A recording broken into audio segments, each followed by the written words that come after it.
Rapper Young Miami from City Girls' mother was released from prison yesterday after serving 5 years. Everyone on social media is celebrating her release, but to uncover what she did that caused her to go to prison in the first place. NTR News confirmed that on August 3rd, 2009, Young Miami's mother, Kenya Young, and her then boyfriend, Xavier Robinson, drove to the Adventure Mall, stole Michael Kors and Juicy Couture's purses from Macy's, and led police on a dramatic chase afterward. The chase ended with an innocent woman, a grandmother, being killed in a high-speed collision. Prosecutors said Xavier and Kenya were on the robbery together, parking their car in a fire lane for a quick getaway from Macy's. He stole a Michael Kors bag while Kenya took two Juicy Couture purses. As they ran off, a security officer tussled with Kenya as Xavier hopped in the driver's seat and two. As the couple fled the stolen goods, the car plowed into a 40-year-old security guard, Emily Anderson, who was driving home from another exhausting shift to support her two grandchildren. Her co-worker, Charles Hall, was left critically injured and in a coma for a month. Young Miami's mother and her boyfriend were both charged with murder, but MTO News confirmed that Kenya took a deal with prosecutors where she agreed to snitch on her boyfriend in exchange for less time in prison.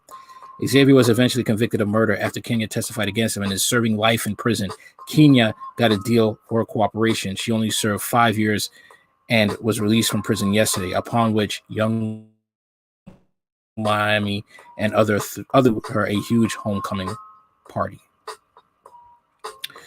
Now, you can't blame black men. Well, what about the fact that, black fathers should be in the home? This mother had a boyfriend who decided to go on a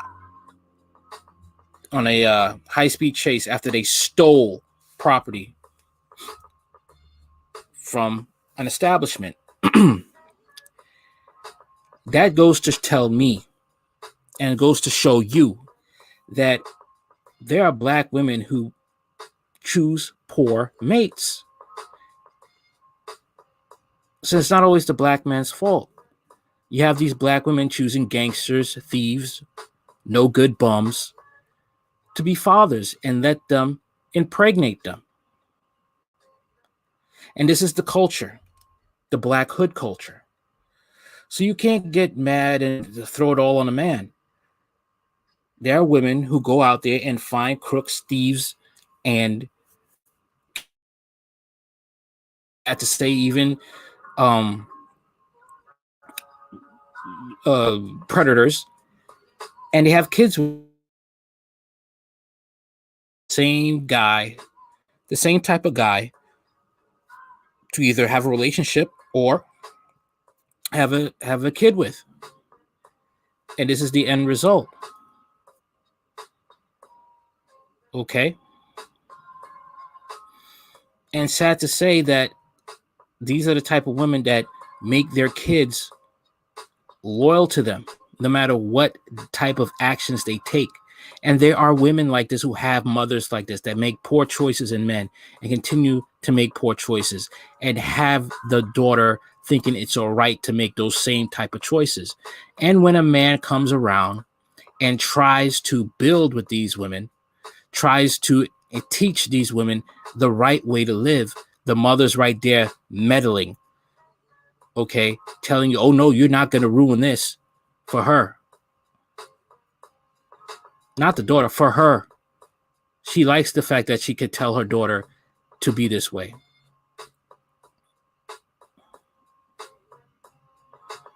All right. That it's cool. This is the black culture in the hood, in the black community. It's cool to be this way. It's cool to have reckless, excitement thrills with toxic men that can lead to a dead end single motherhood or prison. And for her to get out, she took a deal to testify against her man that she was doing a Bonnie and Clyde with. This is sad. I've heard stories of men who had to deal with this. You dealing with these type of women, you can't really deal with them because the mother will be in the way to try to to upset the apple cart, to upset the right path. You may try to even teach these women how to live the right way, or show them a new way of living, or be a man into that woman's life, because the mother's going to step in and say, hell no, you're not going to mess this up, and will fill her head up with lies just to keep their parents like this. And I'm not going to lie to you, I was moved by watching a podcast on this because I've known people who have actually been in this situation. You've tried to show this person the right way, and they don't want to learn because the mother's there meddling, a toxic mother.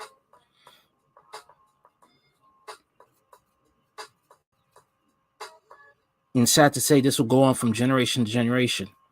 It has a potential to. I wouldn't be shocked if Young Miami does the same thing down the road with her kids. And the sad thing is that the mother will be there meddling. That man is rotting in prison right now, as he should, because a person's life was taken. And this is why men will say, don't date women from broken homes. I hate to say it that way, but it is the truth. Do not date women from broken homes. Do not date women who've been molested. Do not date women who have toxic family members, or they grew up in a single parent home where their mother's extremely toxic and fights off rational, conventional thinking. Is against patriarchy, is against masculinity. The mother looks at the daughter as a meal ticket. She's the younger version, and she wants to hold on to the younger version like a parasite.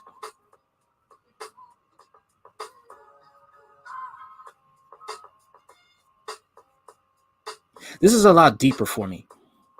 After hearing a person talk about this story, it's kind of personal for me. It is. Because I've known somebody in this situation. It is personal. It's deep. Not going to tell you how deep it is. That's personal. But it's deep. That's the reason why I felt strongly to make this video. Not to copy, but actually have a reason to make it.